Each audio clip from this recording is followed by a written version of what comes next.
적이니까. 네. 오늘은 소선지서의 마지막이면서 전체 구약성경 마지막 말라기 말씀을 함께 나누도록 하겠습니다. 여러분은 어떤 문제에 대해 두 종류의 태도를 가진 사람이 있다고 한번 생각해 보십시오. 첫 번째는 이해가 되지 않아서 화가 나 있는 사람이 한 명 있고, 또 한 사람은 그 문제에 대해 또는 그 문제에 얽힌 사람에 대해 아무런 기대감이 없는 사람이 있다고 한번 생각을 해보십시오. 이 둘 중 여러분은 어떤 쪽이 더 심각한 상태라고 생각하십니까? 화가 나 있는 사람과 아무런 기대감이 없는 사람. 둘 다 쉬운 상황은 아니지만 저는 후자라고 생각합니다. 아무런 기대감이 더 이상 없는 사람이라고 생각합니다. 뭔가 달려들다가 짜증이라도 난다는 것은 최소한 변화 가능성은 있는 거 아니겠어요? 그러나 아무런 기대감이 없는 사람, 이 사람이 이제는 이렇게 해도 저렇게 해도 별로 나에게는 아무런 의미가 없어요. 그렇게 된다면 그거야말로 정말 변화의 여지가 없는 것이죠. 혹시 여러분 교회에서 신앙생활 하시다가 서로 서운하시다든지 또는 싸우시거든, 싸우신 분들은 서로의 눈을 보고 말씀하시기 바랍니다. 그래도 우리들은 희망이 있어요. 그래도 우리는 싸우고 있으니 희망이 있습니다. 이렇게 서로에게 두 손 꼭 잡고 얘기해 주시면서 화해하시기 바랍니다. 무감각해지는 것은 어떤 면에서 가장 위험한 것입니다. 말라기 13장 14절을 보시면은 이렇게 말합니다. 이는 너희가 말하기를 하나님을 섬기는 것이 헛되니 만군의 여호와 앞에서 그 명령을 지키며 슬프게 행하는 것이 무엇이 유익하리요. 말라기 3장 14절의 말씀을 보니까 당대 백성들이 하나님을 향해서 말하기를 하나님을 믿어봐야 다 허무하다고 했습니다. 이 말은 이제 하나님을 향한 기대감이 말라가고 있다는 것입니다. 나를 구원하신 하나님, 내 속에서 왕성하게 일하시는 그 하나님이 이제 안 느껴지는 것이죠. 점점 신앙의 역동성이 사그라들고 있는 모습입니다.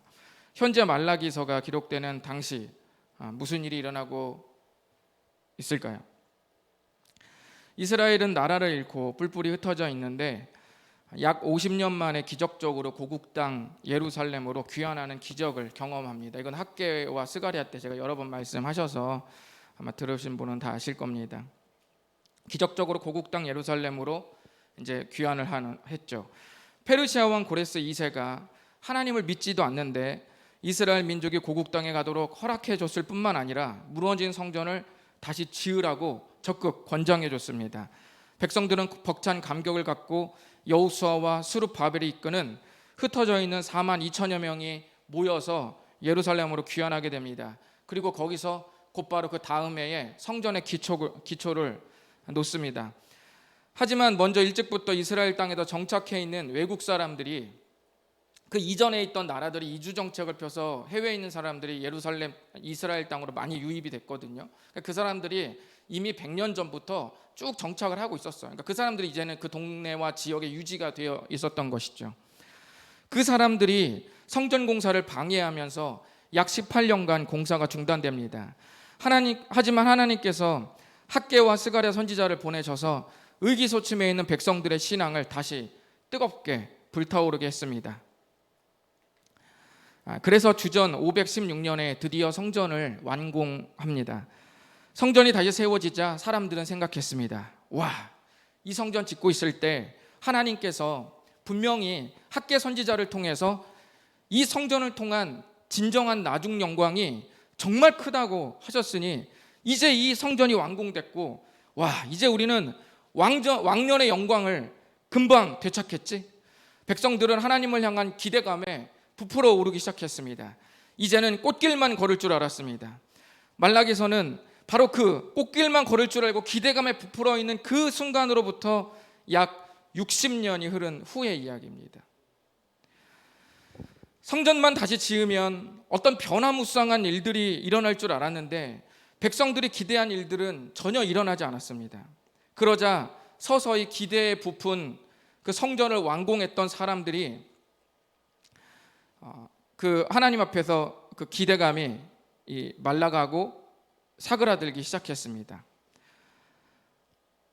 서서히 그 사람들의 믿음에 균열이 가고 있었습니다. 이것이 말라기 선지자 시대의 모습이었습니다. 이때 하나님은 말라기 선지자를 보내셔서 하나님의 말씀을 들려주십니다. 그것이 바로 우리가 오늘 함께 나눌 말라기입니다. 이 시간에는 말라기 전체 말씀을 나누면서 영적인 기대감이 사그러들고 미지근해지면 생기는 신앙의 부작용을 한 가지 나눠보고, 하나님께 그렇다면 다시 돌아온다는 것이 무엇을 말하는지 나눠보도록 하겠습니다. 말라기서에 기록된 신앙의 기대감이 사라진 부작용 한 가지는 우리 읽어봅니다. 시작. 본질만 추구하느라 형식이 자유로워진 모습. 이게 첫 번째 부작용이었습니다. 뭐든지 우리가 표현하는 것은 본질과 형식으로 나눌 수 있죠. 어려운 말 아닙니다. 누군가 생일 케이크를 선물한다면 축하하고픈 마음이 뭐예요? 본질이죠. 생일 케이크는 그 마음을 담은 형식이 되는 겁니다. 어떤 분이 저에게 말씀의 은혜가 돼서 식사를 대접했다고 한번 생각해 보시죠. 소선지서 때는 아직 그런 분은 안 계셨었는데 그런 분이 있었다고 생각해 보시죠. 그러면 말씀의 은혜가 돼서 고마운 마음은 뭐예요? 본질이죠. 그리고 식사를 대접하는 건 뭡니까? 그 고마운 마음을 담아낸 형식이죠. 이렇게 생각하시면 됩니다. 어렵지 않죠? 그러면 신앙의 본질과 형식은 무엇일까요? 어떤 분이 헌금을 했다면 헌금을 드리는 그 마음은 뭐예요? 본질이죠. 그럼 헌금은 뭡니까? 내 마음을 담아낸 형식이죠. 어떤 분이 작정을 하고 기도를 했다고 한번 생각해요. 100일 기도를 했다고 생각해 보십시다. 하나님을 향해 작정한 그 믿음은 본질. 그 본질의 그 믿음을 담아낸 것은 뭐예요? 100일 작정 기도. 이것이 형식이 되는 것이죠. 어렵지 않죠? 하나님은 말라기 당대에 백성들의 신앙에 영향을 주고 있는 제사장들의 이 신앙의 문제 제기를 좀 하셨습니다. 말라기 1장 6절, 하나님께서 어떤 문제 제기를 하셨는지 읽어보겠습니다. 시작. 내 이름을 멸시하는 제사장들아, 나 만군의 여호와가 너희에게 이르기를 아들은 그 아버지를, 종은 그 주인을 공경하나니 내가 아버지일진데 나를 공경함이 어디 있느냐? 내가 주인일진데 나를 두려워함이 어디 있느냐? 하나 너희는 이르기를 우리가 어떻게 주의 이름을 멸시하였나이까 하는도다. 아멘. 6절의 말씀을 보면 하나님께서 말씀하시는 신앙의 본질이 두 가지 있는데, 그 신앙의 본질 두 가지가 백성들에게서 느껴지지 않는다고 말씀하신 거예요. 제사장들에게서 그 두 가지가 전혀 느껴지지 않는다고 주님께서 말씀하신 겁니다. 여기에 그 신앙의 본질 두 가지가 뭡니까? 하나는 하나님을 공경하는 것, 그렇죠? 또는 여기서 공경한다는 단어는 영광이라는 단어와 똑같은 단어입니다. 그러니까 영광을 돌린다, 하나님을 공경한다, 같은 뜻입니다. 두 번째, 하나님께서 문제 제기한 신앙의 이 본질은 두려워함입니다. 내가 주인일진데 너희들이 내 앞에서 신앙생활할 때 두려워함이 어디 있느냐라고 하나님께서 문제 제기를 하신 것이죠. 몇 번 말씀드렸는데 하나님을 두려워한다는 말은 부정적인 의미가 아닙니다. 하나님이 막 공포감을 줘가지고 너무 무서워서 어쩔 수 없이 하게 되고 이렇게 만드는 그런 공포, 이 두려움을 말하는 게 아닙니다. 그 성경에 그 두려움이 하나님께 쓰이면 그 단어가 뭘로 바뀐다고 그랬죠? 경외라고 바뀐다고 그랬죠. 경외, 하나님을 경외한다라는 뜻이 하나님을 두려워한다라는 뜻입니다. 주님의 위대하심에 압도당하는 게 하나님을 두려워하는 겁니다. 주님의 그 사랑에 압도당한다? 하나님을 두려워하는 거예요. 주님의 그 위대하심에 압도당해서 걱정과 근심이 나를 덮지 못하는 거예요. 그것이 하나님을 두려워하는 거예요. 경외하는 겁니다. 좋은 거예요. 그런데 놀라운 것은 제사장들이 말하기를 뭐라고 말하냐면, 맨 마지막 줄 보면 우리가 언제 그랬죠? 이렇게 말하는 거예요. 우리가 언제 주님을 멸시했죠? 언제 주님을 공경하지 않았죠? 언제 주님을 우리가 두려워하지 않았죠? 라고 되려 하나님께 되묻습니다. 그러니까 어떻게 하나님을 섬긴 제사장이, 보세요, 하나님을 섬긴 제사장이 하나님하고 제일 가깝잖아요. 제사를 끊임없이 주관하고 드렸을 거 아니에요. 그런데 어떻게 제사를 받으신 하나님과 제사를 주관한 제사장의 이 격차가 이렇게 클 수 있냐는 거예요. 아니 조금 나는 그렇게까지는 생각 안 했는데 이런 이견 정도는 생길 수 있지만 하나님은 나는 그걸 본질을 발견하지 못했다고 말씀하시고, 제사장들은 우린 다 드렸는데 언제 우리가 그러지 않았냐고 말하는 이 엄청난 격차가 여러분들 좀 이상하시지 않으세요? 그 이유가 무엇일까요? 그 이유는 다름 아닌 신앙의 본질을 담은 형식 때문입니다. 본질을 담은 형식 때문이에요. 마음을 표현해야 마음을 알잖아요. 그러니까 상대가 마음을 몰랐다면 뭘 점검해야 돼요? 표현을 점검해야 되죠. 그러니까 우리 모두는 진심은 있어요. 우리 모두에게 마음의 본질은 있다고요. 그런데 중요한 건 상대가 그걸 못 알아들었거나 오해했다면 어디를 점검해야 돼요? 우리의 진심이 아니었다. 그건 아니죠. 뭘 점검해요? 표현을 점검하는 거예요. 형식을 점검하는 겁니다. 자, 그렇다면 제사장이 하나님 앞에 보인 그 자신의 마음을 본 신앙의 그 마음을 드린 그 표현, 그 형식, 그것을 한번 점검해 봤으면 좋겠습니다. 하나님께서 제사장들의 황당해하는 태도를 보고 대화를 이어가셨습니다. 그 중에 1장 8절을 한번 읽어보겠습니다. 시작. 만군의 여호와가 이르노라 너희가 눈먼 희생 제물을 바치는 것이 어찌 악하지 아니하며 저는 것 병든 것을 드리는 것이 어찌 악하지 아니하냐. 이제 그것을 너희 총독에게 드려보라. 그가 너를 기뻐하겠으며 너를 받아주겠느냐. 아멘. 드릴 때는 원래 어떻게 드리냐면 흠없는 것으로 드려야 하는데, 백성들은 또 제사장들은 뭘 드렸냐면 눈먼 것, 저는 것, 병든 것들을 하나님께 제사로 드리고 있었습니다. 안 드리는 거 아니에요. 주의사항은 안 드리는 게 아닙니다. 드리고 있었습니다. 그러나 드리긴 드리는데 상품가치 없는 것, 어차피 없어도 크게 상관없는 것, 그것을 해도 나한테 크게 상관없는 것들을 드리게 됐습니다. 하나님이 말씀하십니다. 얘야, 너 그 절뚝거리는 거 그거 너희 시장님께 한번 갖다 줘봐라. 기뻐하겠는가? 하나님께서 더 화려한 재물과 지금 돈을 바라시는 것일까요? 하나님께서 저는 거 병든 거 갖다 줘서 야 내가 이런 거 받을 사람이야? 진짜 다른 거 안 갖고 와? 지금 이런 의미일까요? 그런 게 아니시겠죠. 하나님께서 더 큰 재물을 가지고 와라. 더 많은 돈을 나에게 가지고 와라. 이런 의미가 아닙니다. 문제는 본질을 추구하다가 본질만 진짜 중요하지 뭘 담아내든 뭘 담는 게 뭐가 중요하겠어? 바로 이 마음부터 시작된 겁니다. 본질만 추구하느라 유연해진 형식 때문입니다. 이들이 처음부터 그러지는 않았어요. 하지만 하나님을 향한 기대감이 사라지고 미지근한 신앙이 되면서 다른 생각들이 신앙의 짬뽕이 되기 시작했습니다. 말라기 1장 13절은 뭐라고 말하냐면 제사장들이 이 일이 얼마나 번거로운고 하면서 코웃음을 쳤다는 거예요. 이 일이 번거롭다고 한 일이 뭐예요? 골라내는 거. 이렇게 일일이 다 그걸 검열하고 너무 번거롭다. 하나님께 우리가 중요한 본질은 뭐예요? 드리는 거잖아요. 우리의 마음이잖아요.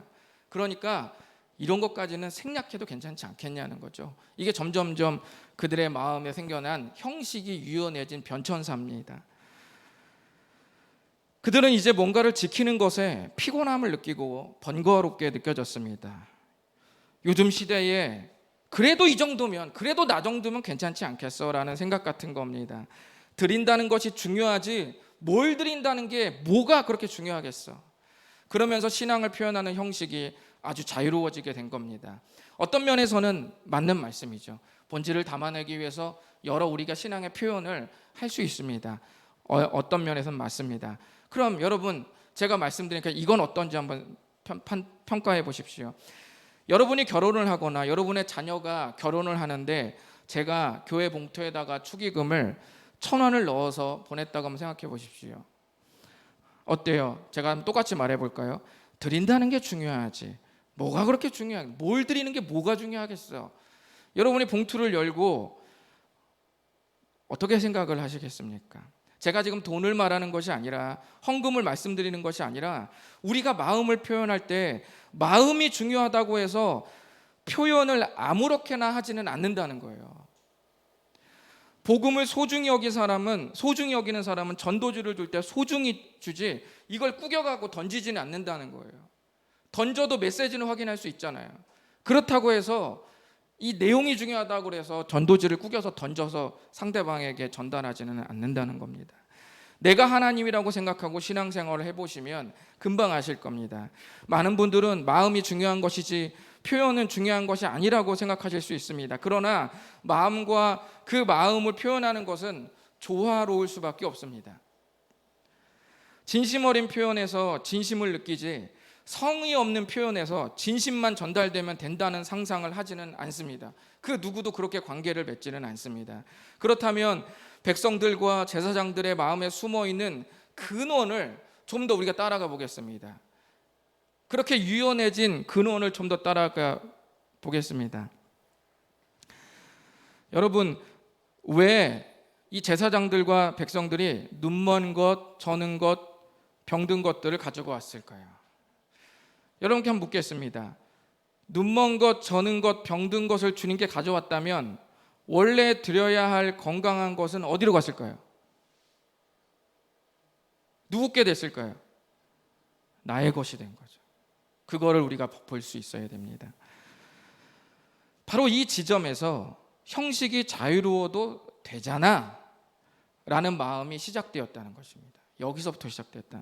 결과적으로 사실 하나님은 표현한 것을 문제 삼은 것이 아니라 사실은 뭘 꼬집으려고 하는 거예요. 제사장들도 몰랐던 병든 신앙의 본질을 건드리고 계셨던 겁니다.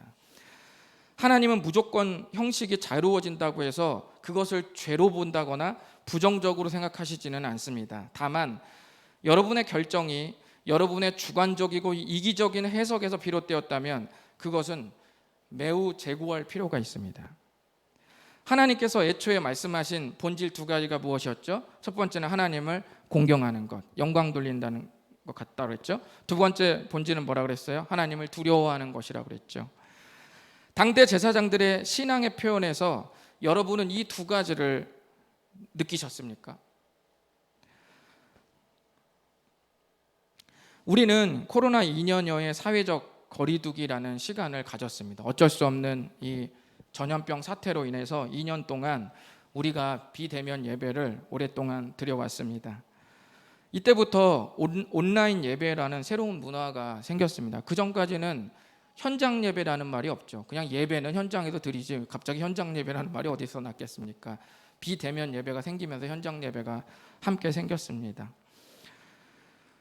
물론 불가항력적으로 올 수 없는 분에게 온라인 참여는 큰 장점이 되었습니다. 그러나 온라인 예배와 현장 예배 이 두 가지 중에 하나를 나의 컨디션과 일정에 맞춰서 골라 선택한다면 이것은 신앙의 본질을 잘못된 형식에 담아내는 것일 수 있습니다. 하나님을 공경하고 하나님을 두려워하는 마음은 좋은 형식에 담아낼 때 본질도 진짜로 증명될 수 있는 것입니다. 며칠 전에 우리는 개척일에 처음으로 표진열 형제님이 주관하는 청년부 주최로 찬양 집회를 열지 않았습니까? 그날 아주 많이 참석해 주셨습니다. 어떤 분은 온라인으로라도 참석하려고 했는데 왜 안 해줬냐면서 막 저한테 달라들더라고요. 그리고 어떤 분은 찬양 집회 그런 그 일주일 전에 다 스케줄을 맞춰놨는데 갑작스러운 변수로 참석하지 못해서 주일날까지 우울해한 분들도 있었다는 거예요. 그만큼 참여도가 어마어마했습니다. 그날 오신 분들은 봤을 겁니다. 테이블에 올려진 정갈한 흑백 액자 사진, 옛날 컨셉의 간식들과 피크닉 음료수, 찬양팀들의 청바지와 흰 티셔츠, 그 모든 광경을 보는데 그 광경이 그 한순간에 우연히 만들어졌겠습니까? 그렇지 않습니다.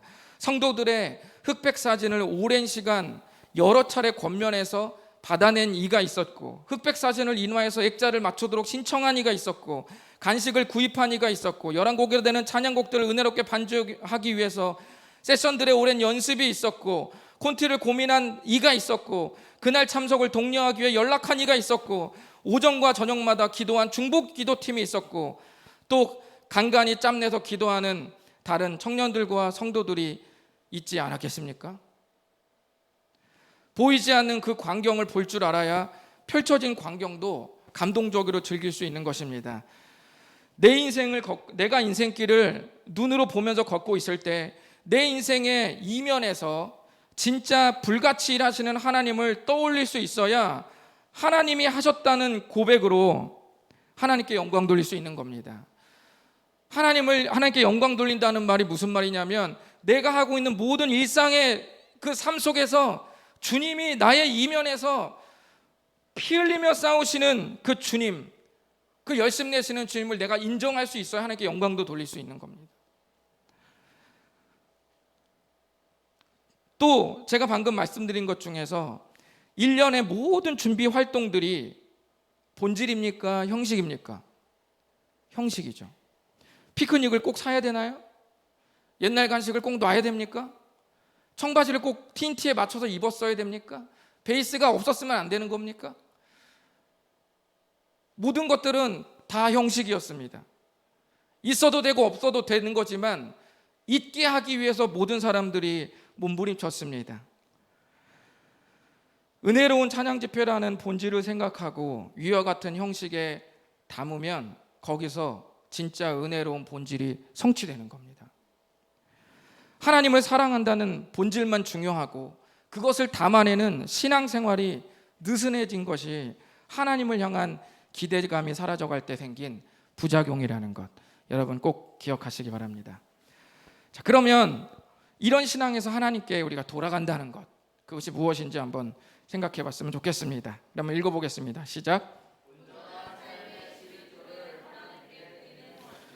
네, 온전한 삶의 11조를 하나님께 드리는 것입니다.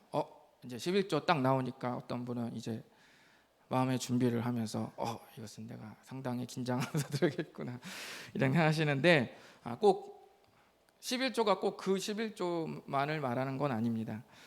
이 메시지는 구원받은 사람들에게만 일부 해당될 수 있음을 말씀드립니다. 이 전체 지금 제가 말하는 두 번째 내용이 다 해당된다는, 구원을 안 받으신 분들에게 다 해당이 안 된다는 의미가 아니라 여러분이 들으시는 내용 중에는 구원받은 사람들에게만 일부 해당될 수 있는 내용이라는 것을 제가 말씀드리는 것입니다. 하나님은 지금 이렇게 느슨해진 본질만 중요하고 형식을 아무 형식으로 담아내도 이상히 여김을 느끼지 못하는 이런 제사장들과 백성들의 신앙을 보고 말씀하십니다. 3장 7절을 한번 다 같이 읽어보겠습니다. 시작. 만군의 여호와가 이르노라, 너희 조상들의 날로부터 너희가 나의 규례를 떠나 지키지 아니하였도다. 그런즉 너희 돌아오라, 그리하면 나도 너희에게로 돌아가리라 하였더니 너희가 이르기를 우리가 어떻게 하여야 돌아가리까 하는도다. 아멘.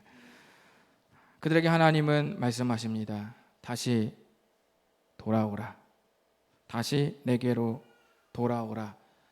떠났었나요? 아니죠. 계속 드리고 있었죠. 그런 거 몸이 떠난 걸 말하는 거 아니죠. 마음, 다시 내게로 돌아와라 라고 말씀하십니다. 그런데 백성들이 또 말합니다. 우리가 어떻게 해야 돌아가는 겁니까? 이 말은 겸손하게 방법을 묻는 게 아닙니다. 겸손하게 마음을 모아서 그럼 저희가 어떻게 해야 돌아가는 거죠? 이렇게 예쁘게 물어보는 게 아니라 이런 느낌입니다. 돌아갈 일이 없는데 왜 자꾸 돌아오라고 하십니까? 도대체 주님은 내가 어떻게 해야 돌아왔다고 여기시겠습니까? 라는 느낌으로 지금 묻는 겁니다. 이에 대해 하나님은 대답하십니다. 3장 8절 읽어보겠습니다. 시작. 사람이 어찌 하나님의 것을 도둑질하겠느냐? 그러나 너희는 나의 것을 도둑질하고도 말하기를 우리가 어떻게 주의 것을 도둑질하였나이까 하는도다. 이는 곧 11조와 봉헌물이라. 아멘. 백성들은 또 묻죠. 하나님은 너희가 나의 것을 도둑질하지 않았느냐? 백성들은 또 말합니다. 우리가 언제 그렇게 했죠? 또 묻습니다. 그러자 하나님께서 이는 곧 11조와 봉헌물이라. 하나님은 백성들이 하나님의 것을 도둑질했다고 말씀하십니다. 그것을 11조와 봉헌물이라 라고 두 가지를 말씀하셨습니다. 여기서 11조는 저희가 오늘날 내고 있는 11조와는 조금은 다릅니다. 11조는 하나님 앞에 땅을 분배받은 그 다른 11지파의 백성들이 땅을 분배받지 않은 레위 자손들, 레위인들을 위해서 10분의 1을 떼어내서 줘야 됩니다. 성경에서 레위인들은 가난한 자와 함께 묶어서 취급했습니다. 그러니까 레위인들은 자기가 경작하거나 풍성하게 거둬들일 그런 경작지가 없기 때문에 하나님 앞에 복을 받아서 분배받은 지파가 백성들이 10분의 1을 떼어서 레위인들에게 줘야 되는 것이죠. 그래서 레위인들이 제사일에 온전히 드리고 성전에 봉사하면서 그것으로 삶을 살 수 있게 하는 그런 제도가 있었습니다. 민수기 18장은 이 11조가 레위인들의 보수다라고 이렇게 기록되어 있습니다. 그래서 성전에는 이 레위인들에게 줄 11조를 보관하는 곡간이 있었습니다. 11조가 꼭 돈만이 아니라 뭐 이렇게 열매, 뭐 곡식 이런 거 다 포함되거든요. 그러니까 그런 것들을 보관하는 곡간이 있었습니다. 이런 것들을 지금 드리지 않고 있다는 말입니다. 또 봉헌물을 드리지 않았다고 했는데 이 봉헌물이라는 뜻은 하나님께 드려진 것이라는 뜻이에요. 하나님께 드려진 것. 그러니까 우리가 살면서 하나님께 드려진 것이어야 될 것들이 있게 되죠. 성경에 보면은 여러 가지가 있는데 특정 제사를 드리면서 따로 떼어놓은 뭐 고기라든지 뭐 화목제물 드릴 때 넓적다리라든지 또는 감사제를 드릴 때 구운 빵이라든지 또는 레위인들이 거주할 수 있도록 따로 떼어놓은 땅, 거주지, 경작지가 아니라 거주지의 땅들을 성경에서 봉헌물이다라고 이렇게 말했습니다. 뭐 다른 여러 가지 더 의미도 있지만 그런데 이런 것들을 하나님께 마땅히 드려져야 되는 그런 것들을 하지 않았다는 거예요. 또 이 시대 백성들이 중요하게 생각해야 할 것은 뭐냐면 여러분 11조가 레위인들에게만 주는 게 아니라 이 곡간에 11조를 쌓으면 이 11조가 레위인들과 어디로 가냐면 제가 아까 레위인들을 어디로 함께 포함시킨다 그랬죠? 가난한 자들과 함께 포함시킨다 그랬죠? 그래서 같이 사는 공동체의 마을에 소외된 자와 가난한 자들에게 나눠줄 그 구제금으로 또 이 11조가 쓰이는 겁니다.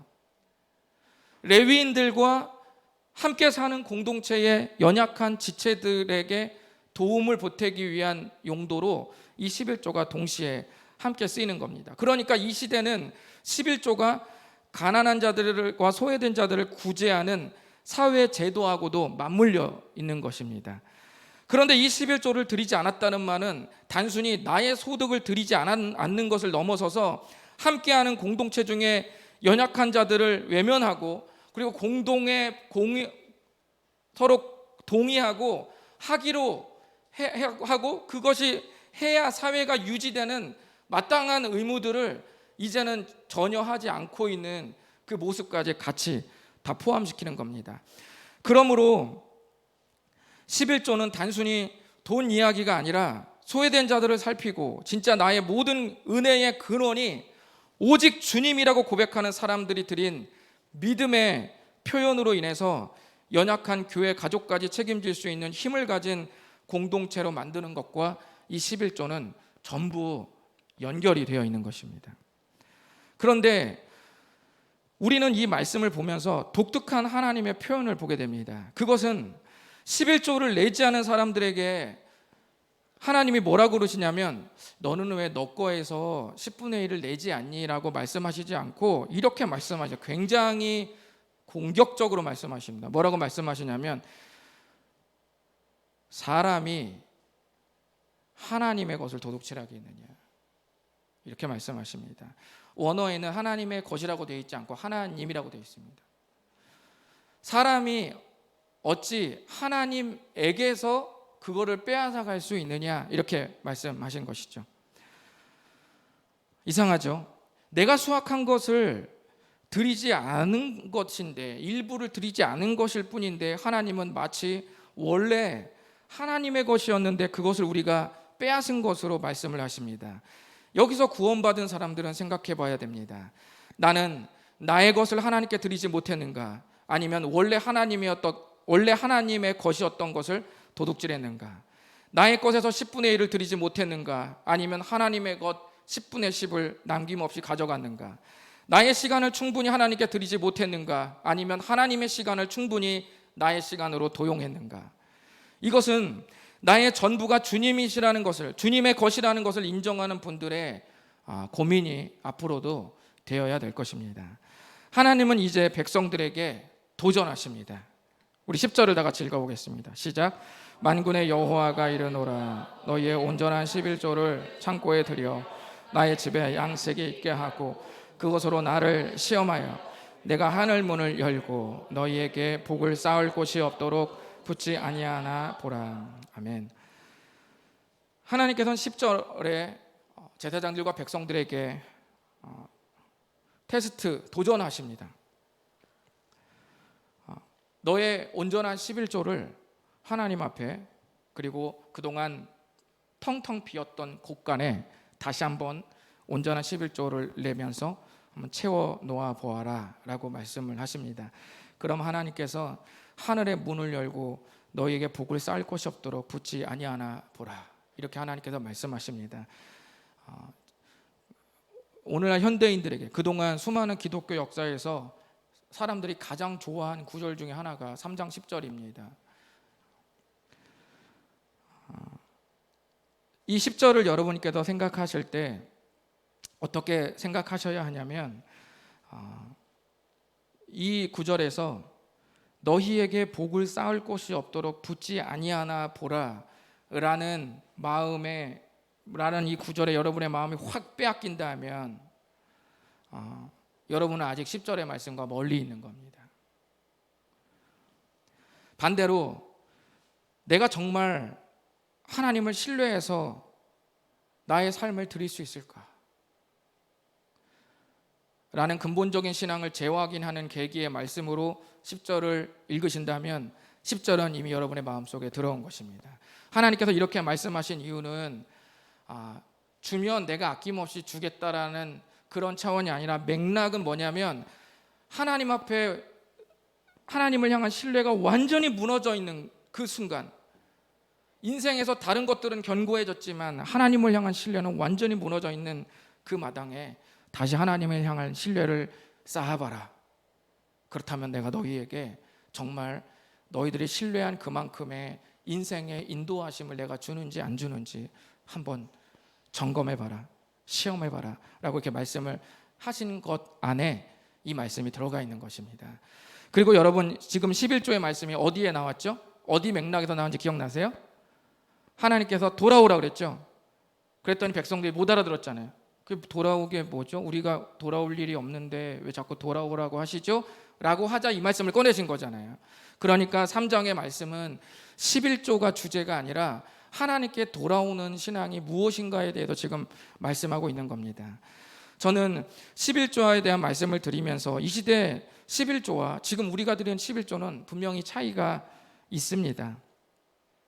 하지만 구원받은 분들에게 부탁하기로는 인생에서 전부를 들여도 아깝지 않은 분께 소득의 11조, 시간의 11조를 공동체를 위해 드려주시기를 제안을 드립니다. 교회가 어떻게 유지될까요? 어떤 사람이 오랜만에 교회 와서 이렇게 말합니다. 예전부터 그랬지만 교회가, 다시 사는 교회가 여전히 은혜가 넘치는구나. 그러면 이 말을 듣고 그럼 은혜로웠던 교회가, 다시 사는 교회가 그때의 은혜를 계속 내뿜고 있었나요? 아닙니다. 교회는 흐르는 물과 같습니다. 오늘 드린 좋았던 예배는 다음 주에 여전히 좋으리란 법이 없습니다. 다음 주에 드려지는 예배가 저번 주처럼 또 좋으려면 저번 주 은혜와 같은 그 은혜를 신선하게 재현해 줄 사람들이 믿음으로 시간의 11조, 물질의 11조, 마음의 11조로 기꺼이 들여서 찬양팀, 청소, 음식, 방송, 설교, 중보기도, 차량봉사 등등 이런 것들로, 그리고 참여 이 시간에 의자에 앉아 계신 성도님들은 그 시간을 기꺼이 떼어놓겠다는 결심이, 이 모든 것들이 다 모여야지만 그 다음 주가 돼서 또다시 은혜가 되는 예배를 재현할 수 있는 것입니다.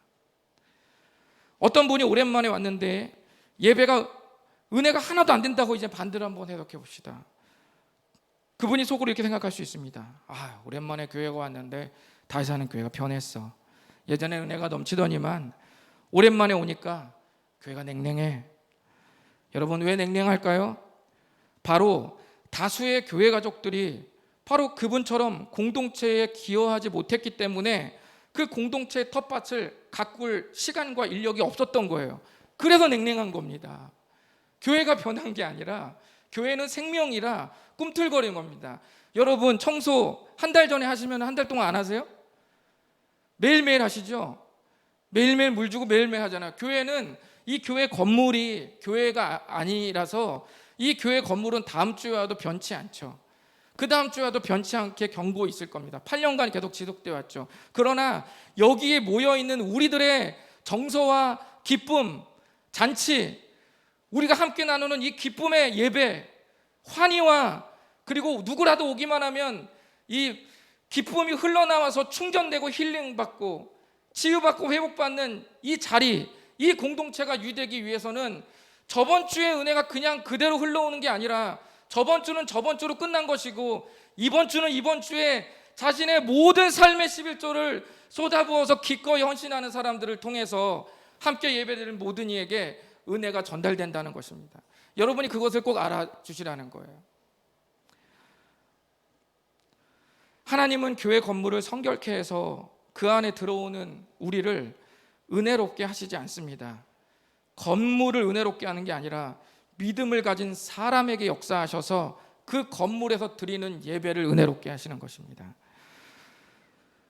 우리 다 같이 3장 1절을 읽어보도록 하겠습니다. 3장 1절 시작. 만군의 여호와가 이르노라 보라 내가 내 사자를 보내리니 그가 내 앞에서 길을 준비할 것이요 또 너희가 구하는 바 주가 갑자기 그의 성전에 임하시리니 곧 너희가 사모하는 바 언약의 사자가 임하실 것이요. 아멘. 그들이 전부 의기소침해 있잖아요. 냉랭해졌다고 했죠. 기대감이 사라졌다고 했죠. 그러니까 하나님께서 뭘 약속하세요? 다시 그들의 마음을 뜨겁게 하기 위해서 내가 내 사자를 곧 보낸다 이렇게 말씀하십니다. 그리고 그 사자가 왕이신 내 길을 준비하게 될 것이다 이렇게 말씀하세요. 변화가 찾아올 것이라는 거죠. 변화가 안 올 것이라고 기대감이 낮아져 있는 사람에게 주의 사자를 보내고 그가 나의 길을 준비하고 예비하면서 변화를 일으킬 것이다 이렇게 말씀하십니다. 여러분, 이 말씀은 마가복음 1장을 읽어보시면 예수님의 앞길을 예비하기 위해서 침례 요한을 예언하는 침례 요한이 바로 이 말라기 3장 1절에 주의 사자라는 예언을 성취하고 태어난 것으로 그렇게 기록이 되어 있습니다. 그러니까 여기서 말하는 주의 사자는 왕이신 하나님을 예비하잖아요. 이 성취가 신약성경에 어떻게 되냐면 주의 사자가 침례 요한이 돼서 왕의 길을 예비하고 그 예비된 길로 누가 걸어오세요? 예수 그리스도가 걸어오시는 것입니다. 그래서 우리는 그 예수님으로 인해서 꿈틀대는 변화를 이제 맞이할 수 있게 되는 것입니다. 사실 예수님 시대 때도 이 말라기 시대와 똑같았습니다. 말라기 시대도 성전을 짓고 난 뒤에 변화무쌍한 화려한 일들이 일어날 줄 알고 환희와 기쁨 속에 기대감을 가득 찼지만 아무 일도 일어나지 않았죠. 그래서 그들이 기대하던 일들이 일어나지 않은 거예요. 아무 일도 일어나지 않은 게 아니라 그들이 기대하는 일들이 일어나지 않은 거예요. 그래서 마음이 의기소침하고 기대감이 내려갔죠. 예수님 시대 똑같습니다. 예수님께서 태어나셔서 기적을 일으키시고 병자를 고치실 때 갈릴리 인근 유대 땅 그리고 두로와 시돈 인근에 있는 모든 땅에 있는 이방의 민족들이 전부 다 갈릴리로 모여들었습니다. 가는 곳마다 수만 명의 인파가 몰려들었고 예수님을 향한 기대감에 부풀어 올랐습니다. 그리고 12명의 제자들도 절정에 올라와 있었습니다. 그때 어떻게 됩니까? 예수님이 죽으셔야 한다고 말씀하셨을 때, 그러니까 자기네들이 기대하던 그 바가 아니라 자기네들은 예수님이 사셔야 하는데 예수님은 도리어 내가 너희들을 위해 죽어야 한다고 전혀 반대되는 길을 걸으시자 제자들이 다 예수를 버리고 도망하니라. 그리고 요한복음에 보면은 이 예수님, 이 제자들 외에 함께 따르던 수많은 인파도 전부 떠났다 이렇게 말씀이 나옵니다. 그러니까 예수님이 제자들에게 물어보죠. 너희도 떠나가려느냐 이렇게 묻습니다. 근데 결국 떠나갔죠. 말라기 시대나 마가복음 시대 둘 다 똑같습니다. 그러나 나의 기대가 아니라 하나님의 기대 안에서 주님은 변화를 일으키십니다. 우리 아들이 새끼손가락이 절단됐을 때 접합 수술을 하기 일보 직전이었습니다. 아이가 고통스러우니까 울부짖었어요. 집에 가자고 했습니다. 교회 가자고 했어요. 그러나 그 울부짖는 그 아이의 울음을 우리 사모도 들어주지 않았습니다. 저도 그 요구를 들어주지 않았어요. 왜냐하면 우리 부모가 원했던 것은 아이가 원하는 걸 주고 싶어 했던 것이 아니라 아이가 살기 위한 걸 주고 싶어 했기 때문입니다. 하나님께서 우리가 울고불고 할 때 안 들어주실 때가 있습니다. 하나님은 왜 그런 일들이 가끔씩 우리 안에 오차가 일어나냐면, 하나님은 우리가 원했던 길이 아니라 우리가 사는 길을 제한하시기 위해서 언제나 그렇게 역사하시기 때문입니다. 말라기에 이 기대감이 사라져버린 이 시대를 여러분 생각해 보면서 다시 한번 나의 신앙의 부작용들이 있지 않은지 점검해 보시고, 혹시 그렇지 않다면, 조금은 잠시 주춤돼 있다면 다시 하나님 앞에 온전히 돌아가는 마음으로 온전한 11조를 주 앞에 드리면서 그 신앙생활을 유지해 나가시기를 바랍니다. 기도하겠습니다. 하나님 앞에 이 시간에 우리 좀 짧은 시간 30초 정도 잠깐 기도하겠습니다. 주님, 주님 안에서 이 예배 가운데 제 심령을 잠시 확인합니다. 주님 도와주십시오. 제 신앙을 뜨겁게 해주십시오. 불같이 타오르게 해주십시오. 실제로 몸이 뜨거워지는 걸 말하는 게 아니라, 내 의욕이 막 불타오르는 걸 말하는 게 아니라, 내 안에서 주를 사랑하는 그 본질이 뜨거워지게 도와주십시오. 그리고 그 본질을 담아내는 그 아름다운 내 삶의 포장지가 함께 동반되도록 주님 역사해 주십시오. 주님, 영원토록 주님을 따르기 원합니다.